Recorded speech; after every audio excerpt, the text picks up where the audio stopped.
Hey folks, welcome to the channel.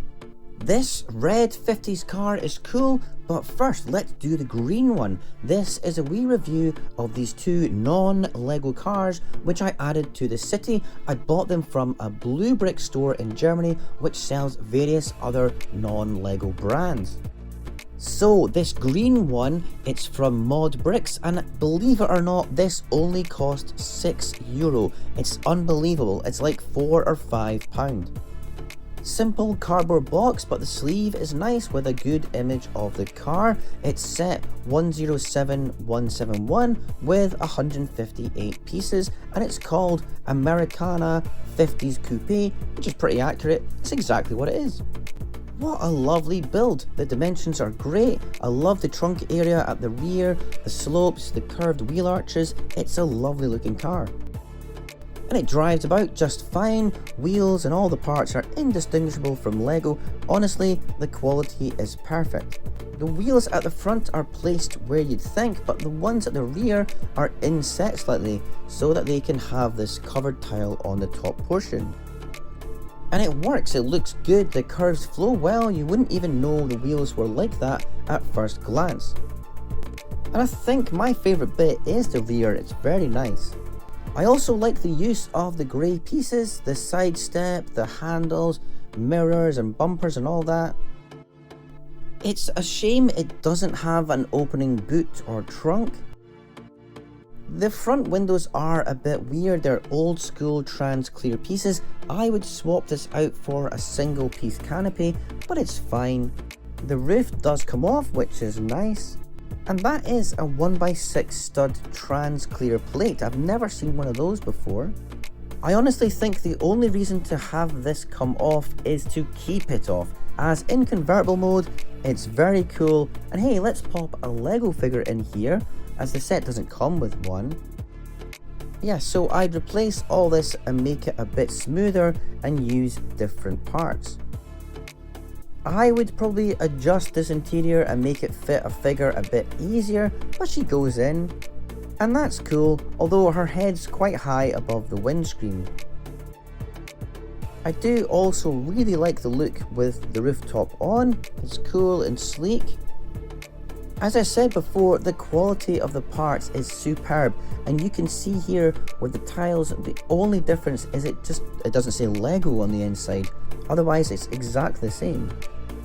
But for practicality of play and with figures, it's probably better to have the rooftop off. Now onto the Bluebrixx car, an even more austere box, but there's a label on the edge and it says Classic American Hardtop. It's set 102965 with 198 pieces. And the image is nice, but I'd say it was slightly misleading, as to my eyes that's a dark red colour on the box. I paid €12, which is a great price. It's like £9–10. And yeah, so it's bright red. I like it though, but I was expecting it to be dark red. Gosh though, it's a cool build. I really like this. The rear end is so well done, and the front details, it's a very classic 50s American look. The white rooftop looks perfect, and the sloped rear window is very reminiscent of that era of cars. It looks great. A closer look at the rear with the wings either side. The silvery pieces are fine.